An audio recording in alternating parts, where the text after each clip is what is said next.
Congratulations, you got your first proper job. Okay, you're earning money. You got your first payslip. Maybe you've moved out or you're thinking about moving out. Maybe you're thinking about your first car.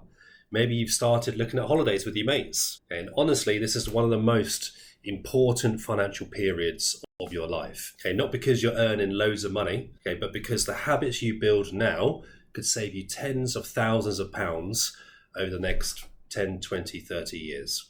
Okay, so if I was sitting in a pub with my younger self or chatting to someone who's just entered the workplace, these are the things that I would tell them. Okay, so number one, your payslip is going to confuse you. Okay, let's start with the first thing that catches everybody out, me included when I started. Okay, you agree a salary. Okay, let's say £25,000 a year. You think, brilliant. Okay, that's just over £2,000 a month I'm going to get. Then you get your first payslip, which arrives, and you think, well, hang on a minute.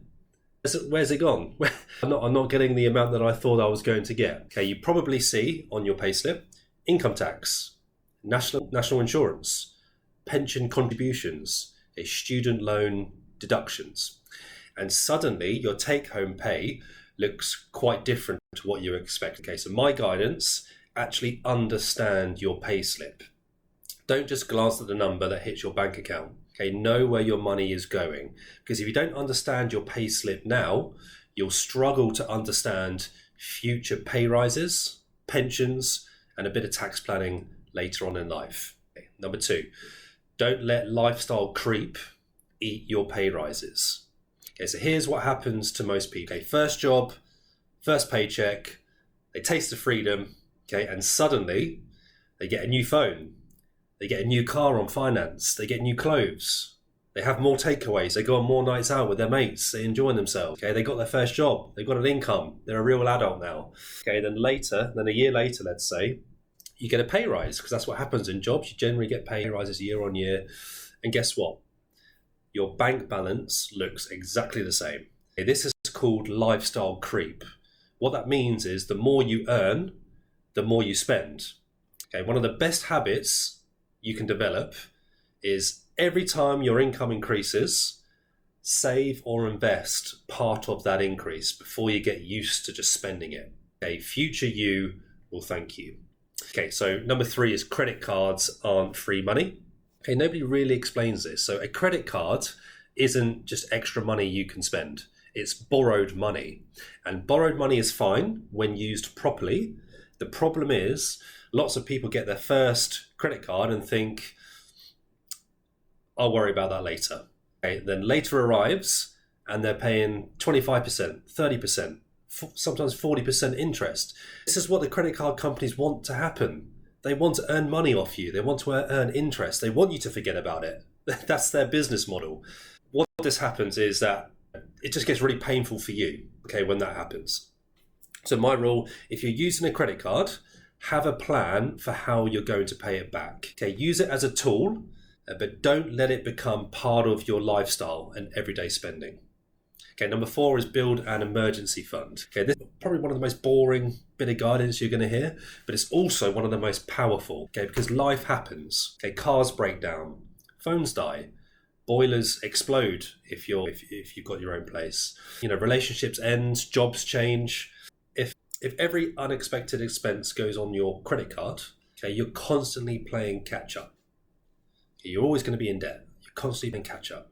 So initially aim for, let's say, £500 initially. See if you can get £500, which is set aside as an emergency fund. And then try and build that up to £1,000. Okay, ultimately, what we're looking to do here is build between 3 to 6 months worth of expenses set aside. It won't necessarily feel exciting, okay, but financial security rarely is exciting, but it's incredibly important. Number five, so don't ignore your workplace pension. Now, this one definitely sounds boring. I know. Most people under 30 just completely switch off the second someone mentions pensions. But here's the thing.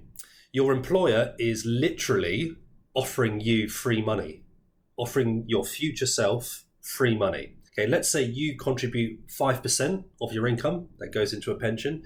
Your employer might contribute 3% or more. Okay, that's money you won't get if you opt out of your workplace pension.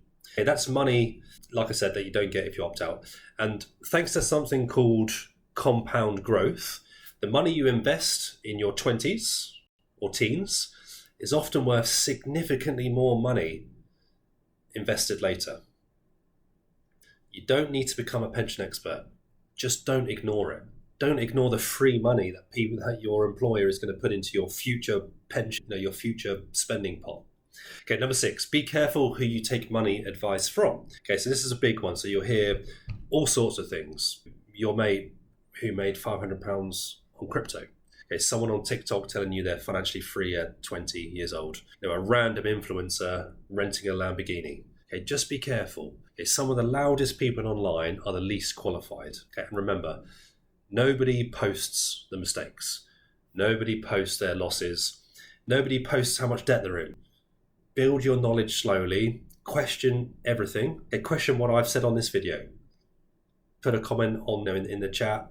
Let's have a chat about it. Okay, just don't make financial decisions purely because someone on social media told you to. Okay, number 7, so start learning about money now. So one of the biggest mistakes people make is just assuming they'll learn about money later. Later becomes 5 years, 10 years. And then suddenly they're trying to understand pensions, mortgages, investing, tax, all at the same time. Like, you don't need to know everything at the start, but just commit to learning just a little bit every month. One book, one podcast, one video, one article. As part of the MME Money Hub that I've set up and run, there's lots of videos that are posted all the time. Okay, just build your knowledge slowly over time. Okay, number 8, your first job isn't just about your salary. So here's something that nobody told me. Your first job isn't simply about how much you earn. It's about the skills you're learning, the experience, the confidence, okay, relationships. Working is normally about being able to build relationships, be able to speak to people. Okay, networking, it's a big one. Okay, sometimes the highest paying job isn't necessarily the best opportunity for you. Okay, think about where you'll learn the most, because the skills you build up in your 20s often create the income opportunities that you'll enjoy 30s, 40s and beyond. Okay, so if you're entering the workplace for the first time, just remember this. You don't need to be perfect. You don't need to know everything. You don't need to be a financial expert overnight. Just avoid the obvious mistakes. Understand your pension. Understand your payslip. Spend less than you earn. Okay, build an emergency fund. Be careful with debt and just keep learning. Because financial confidence isn't built just in a day. It's built through hundreds of small decisions over time.